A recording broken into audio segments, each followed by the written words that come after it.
Well, hi, and welcome to More to the Story. My name is Jeff Palanch, and with me is my cousin, Michelle Ankerberg.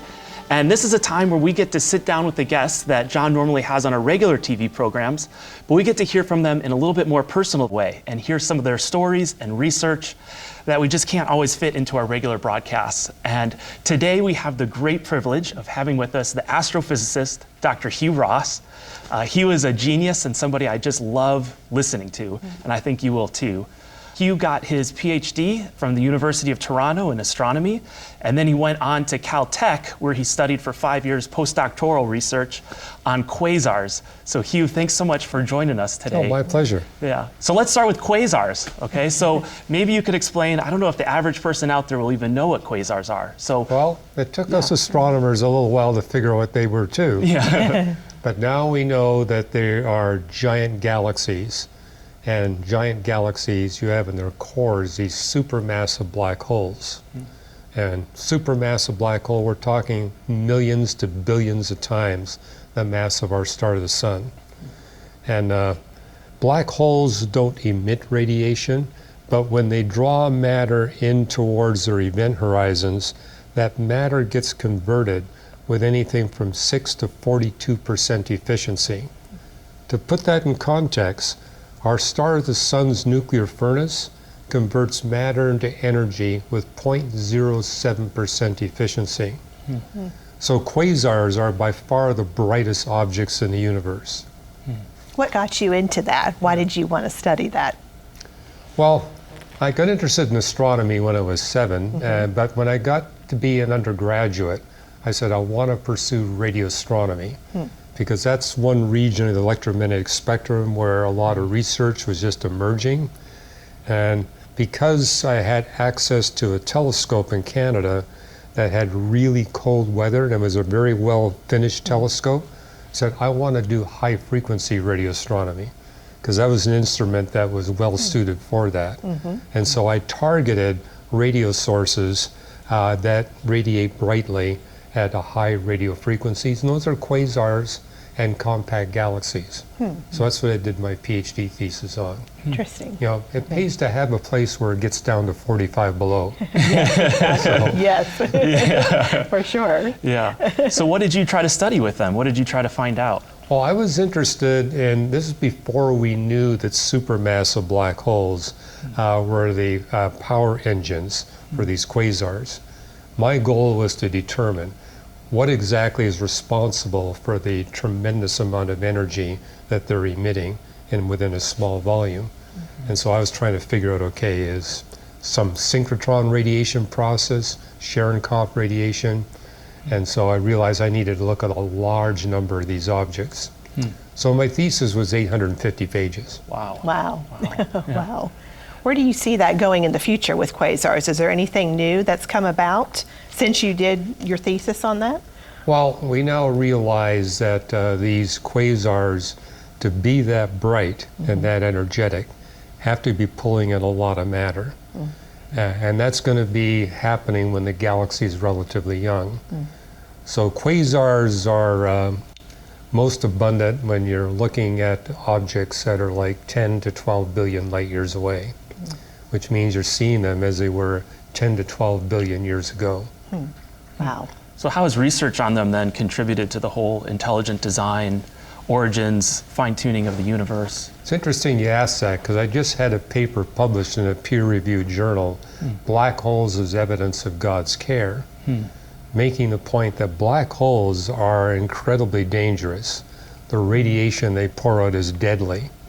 And so you don't want to be too close to any of these supermassive black holes, and how we happen to be living in a galaxy that's big enough for advanced life, but has an incredibly tiny supermassive black hole, 35 times smaller than what we'd expect. And just all the design that we see in our Milky Way galaxy, the fact that it hasn't absorbed a large dwarf galaxy in the last 11 billion years ensures that its supermassive black hole doesn't get big. And then we humans happen to be living at a time in the history of our supermassive black hole where it's very quiet. It's pulling in comets and asteroid-sized bodies, but nothing bigger than that. And therefore, we humans can actually thrive during this narrow time window when the supermassive black hole in our galaxy is quiet. But I think what's really exciting is supermassive black holes form as a result of the merging of smaller black holes. So black holes come about from supergiant stars collapsing and becoming black holes. But as neutron stars emerge to become black holes that produce 1/4 of the elements in our periodic table. They produce almost all of those elements. And it's one of the things we see about planet Earth. It's super endowed with those rapid neutron process elements that are almost entirely made by merging neutron stars that become black holes. So if it wasn't for black holes, we wouldn't be here, we wouldn't have our civilization, you wouldn't have gold, you wouldn't have platinum, wouldn't have uranium or thorium, all of which are crucial for advanced life. Yeah, I love how you mentioned how we're positioned at such a unique time frame within even the age of our galaxy. And I also have found it really interesting when you've mentioned that we're in a unique time frame to even study astronomy, that we have a unique viewpoint based on how all the things are right now. Can you talk about that? Yeah, it's something I discuss in my book, Why the Universe is the Way It is that if we were here any earlier in cosmic history, we live in an expanding universe. So if you go earlier, you've got objects that are closer together, and they're going to be brighter than they are now, which means that the deep sky is going to be over-illuminated. You're not going to be able to penetrate that. And if we were here any later, dark energy, which makes up 70% of the universe, will be accelerating the expansion of the universe at greater than the velocity of light. When that happens, we no longer will be able to see the light from the cosmic creation event.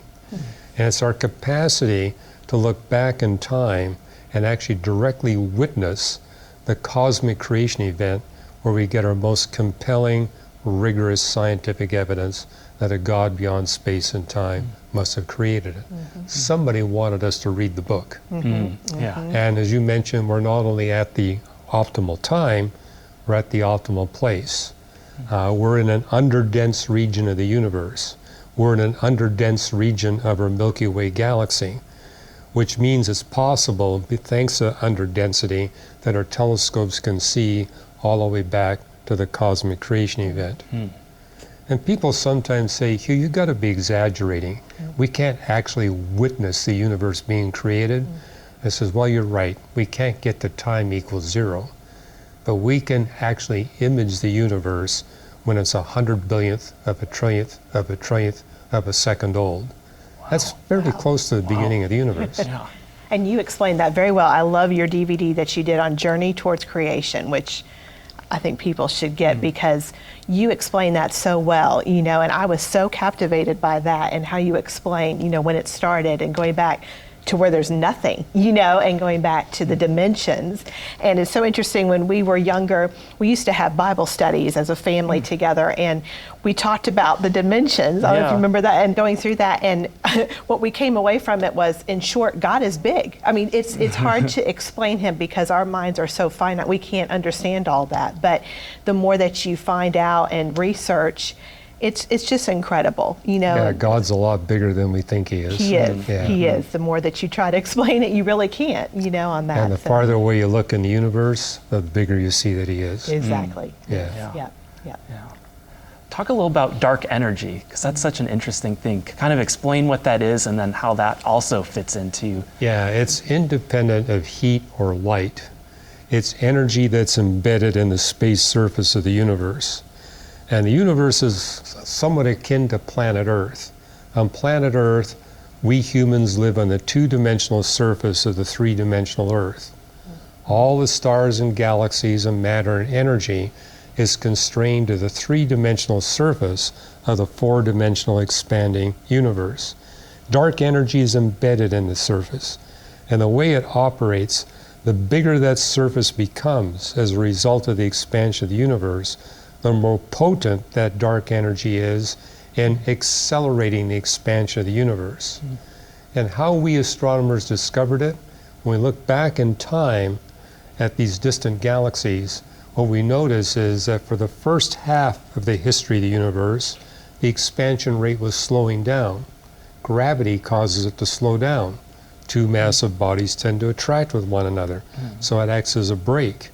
But as the universe expands, these massive bodies get farther apart, so gravity becomes weaker and weaker in its capacity to slow down the expansion of the universe. Dark energy is the opposite. When the universe is small, it's relatively weak in its capacity to accelerate the expansion of the universe. But the bigger the universe gets, the more powerful it becomes. So for the last 7 billion years, the universe has been accelerating. Next year, the universe is going to expand faster than it did this year. And people always ask me, how much of the expansion of my waistline can I blame on dark energy? And the sad answer is it's less than a quadrillionth of an inch a year. Okay. Any other expansion's got another cause. Let's go back to when you lived with your family and you were a young boy and you did not grow up in a Christian family. So talk about how you came to know the Lord and how science had a big impact on your life. Well, my parents told me that I was born a scientist because they caught me doing experiments when I was 2 years of age, some of which I got into trouble for. But it was at age 7 in Vancouver where I was growing up.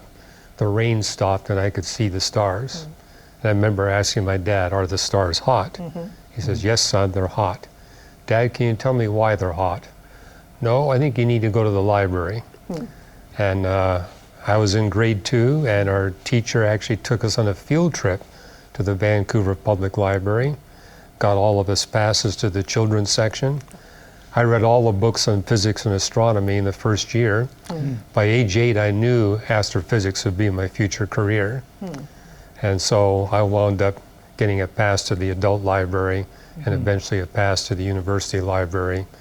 And every year I would study a different subdiscipline of astronomy. At 16, I focused on cosmology. That's the science of the origin and history of the universe. And that's when I realized that the observational evidence was heavily favoring the Big Bang model for the universe. And if it's Big Bang, there's a beginning.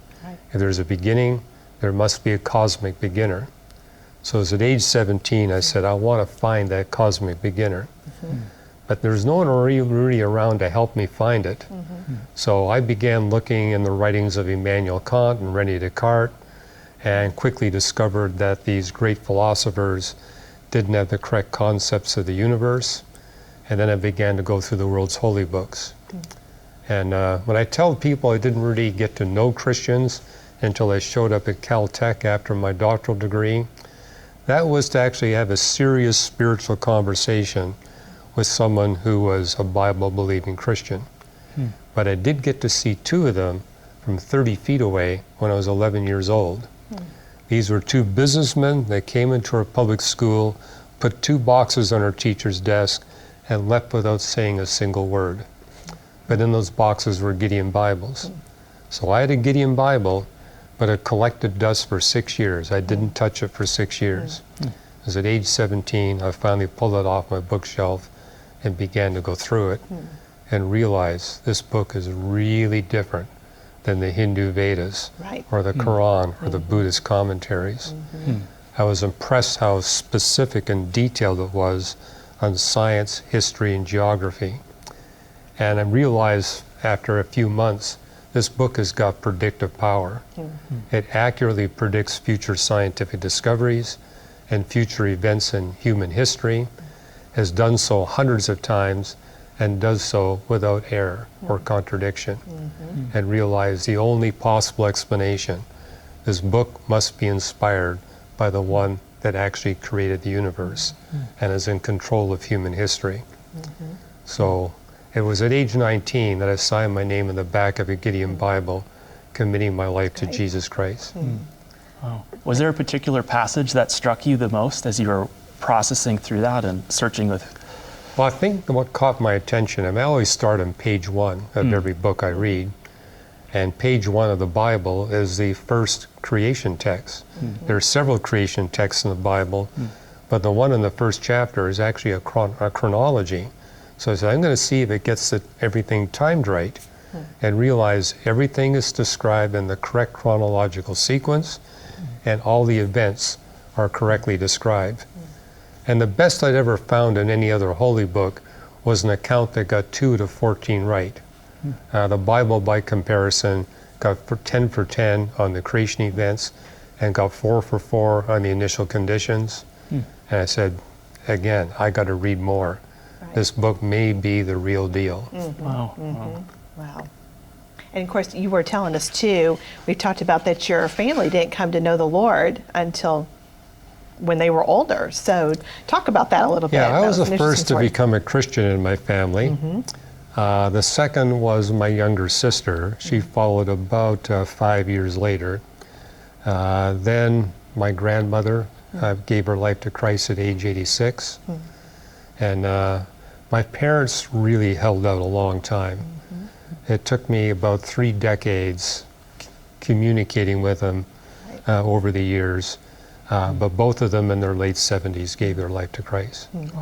And I still have an older sister. But she's moved from atheism to deism, so I got hope.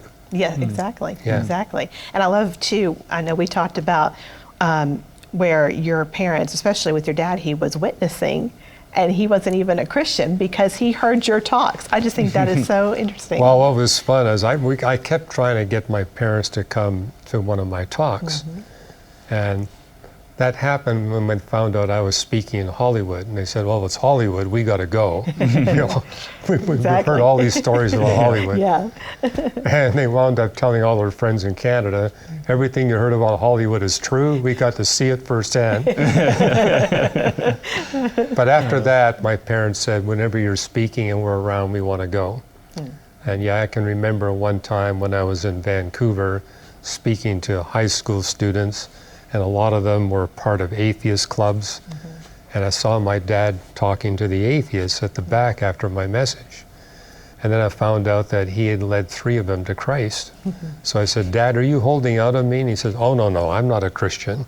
But I've heard you often enough, and I knew what they needed to hear, and I was able to tell them. So interesting. But it was shortly after that that he made his commitment to Christ. Wow. And then my mother.